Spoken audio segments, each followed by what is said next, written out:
Good morning, guys. Still dealing with the West and the Northwest states. Hey, just a kind of reminder that with these short 4-day weeks, tomorrow is already the test. I know there's a lot of different states and a lot of capital cities that you might not have been aware of, so take the time to keep studying. And that's also going to be your assignment today to help you prepare for tomorrow's test. But the main focus today is to review what we've already learned about the West and Northwest states. And then to go back where we went through on Tuesday is really the diversity or the differences of these states.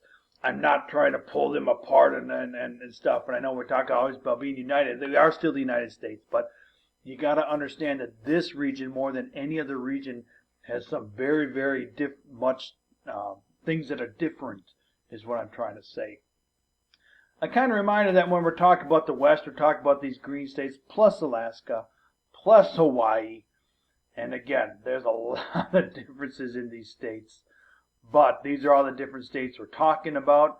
We're going to really focus on this a little bit towards the end about the different landscapes.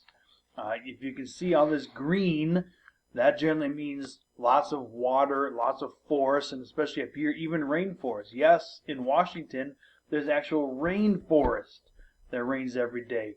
But these mountains do so much with weather.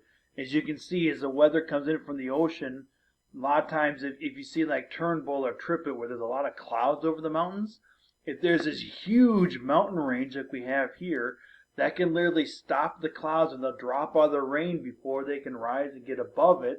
And so it rains on this side of the mountains. And you can look over here, it's almost desert.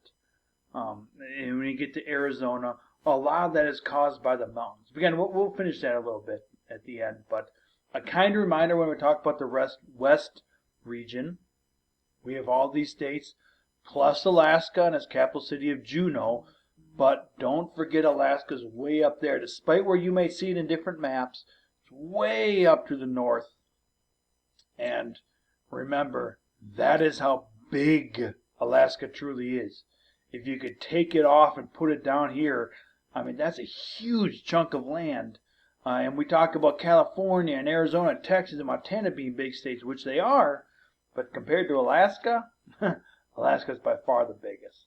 And don't forget about a little good old Hawaii here, way out in the middle of the Pacific Ocean, way to the west. That's also included. Again, a lot of times when we talk about regions, we talk about the similarities. But when we have to talk about the West region, we have to talk about the differences. Because you do have large cities here like Las Vegas in the middle of a desert. And then you also have huge tall mountains like in Colorado and Alaska. And then you have these other, rock-like cliffs that looks like what you might find in Arizona, but a little bit more wooded because this is in California. And then you have the tropics like here in Hawaii. So completely different. Now, here's another one. Look at all the different types of landscapes. You have the coastal landscapes, which gets a lot of rainfall. You have these tiny fishing villages up in the mountains and coldness of Alaska. You have the different mountains getting into the foothills of the Rocky Mountains and all the different deciduous trees that drop their leaves and change color. And then you have the mountains that are full of pine trees up in the taller mountains. And then you have a bunch of rocky cliffs like in Utah and Wyoming. And then you have these wide open grasslands like in different parts of Montana and Idaho. This is all part of the West region, but all very, very different. And all of these can be done within, a few hours of driving distance. No, not Alaska, that'll take you a while. But you can go from California's coast and drive to the different mountains here in a few hours and then keep driving. It might take you a little bit longer, but get over to Utah and then go north to Montana. Completely different landscapes, completely different. And that's what makes up the West region.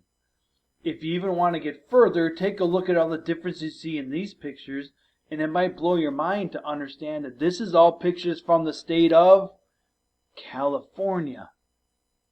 Now, I know California is kind of long from north to south, but look at all the different types of landscapes. We have, of course, the coast and the beaches like San Jose and San Diego and Los Angeles. We also have San Francisco with this bridge across the bay. By the way, this is both from San Francisco here. And some more beaches. And the big cities are on the beaches. But if you drive a little bit more inland, you're going to start getting nice flat land. And in fact, you have what we like to call Death Valley, which is actually so far below sea level, things don't even grow there. It's just this long valley that's flat, and it's almost right in the middle of the mountain range with this really low area. This is part of Death Valley, still in California. Then you keep driving up to the mountains and you start getting some wooded mountains, and all of a sudden you get these rocky formations with waterfalls. And then you can keep driving and you get to Santa Monica Boulevard in Los Angeles. It's crazy, all the different landscapes and the differences, even just in one state. And I want to kind of explain why. And that really is dealing with the landscapes. You see, I understand we got Arizona, New Mexico, but if you start looking at especially this part, not trying to bypass Alaska and Hawaii, but especially look at this part, notice what we looked at earlier. You see all this greenery and relatively flat, again, I'm going to say it again, relatively flatter land. I know there's some hills in here, but this is the coastal land. This is where all the weather comes in from the ocean, and when it hits the mountains, it'll drop all the rain there. And so this is nice wooded green area, especially in these valleys. If you're noticing, a lot different after the mountains. In fact, my mommy and daddy used to live in Washington in Seattle, and this is where, close to Seattle, we actually have a rainforest because it would rain all the time. All this weather would come from the ocean, right? All that evaporation hit the mountains and drop all the rain, and then the clouds would finally get over the mountains, but they wouldn't have any more rainfall. And so on this side of Washington, notice that it's very, very dry and very, very deserty. Completely different from the Seattle side, but notice what's right in the middle. This big, huge finger of the Rocky Mountains. And that is a huge divider because you have nice precipitation and rainfall and nice green plants. In fact, a rainforest, then you have these tall mountains, and then really desert after that. And you can kind of see that in a bigger scale as you go on here. Really, really green and lush here. And then as you move on, not so much, right? Not so much. Now you know that there's so much, such tall mountains that a lot of these mountains in Colorado and Utah, Wyoming, Montana, have a lot of snowfall on them because when they do get rain, it's so cold, below 32 degrees, that it snows. And then some of those are so high and so cold that it never melts or rarely melts, and so it just stays there. Pretty impressive. But at any rate, that's the reason why. Which is, again, even though we're talking about all the differences about these states, one of the main things they have in common is this huge chunk of the Rocky Mountains that goes throughout this whole region. And yes, even continues to Arizona, New Mexico, and goes down south to Mexico. But look at how you can see how they have in common these Rocky Mountains. So, at any rate, my fine folks, I just kind of want to talk about that with the differences and similarities of this region. But the main goal is to get prepared for the test tomorrow. Now, again, don't forget, Alaska and Hawaii are not south of California, okay? They're just kind of shoved in the corner there to remember they're part of this. But you have two things to do today. Number one, write the state name in each one. And number two, write the capital city name, because tomorrow, my fine folks, we're going to have our test. So again, two things in each state. State name and the capital city name. I think you'll be well prepared for tomorrow's test. Hey, Lord's blessings to you as you praise your Savior.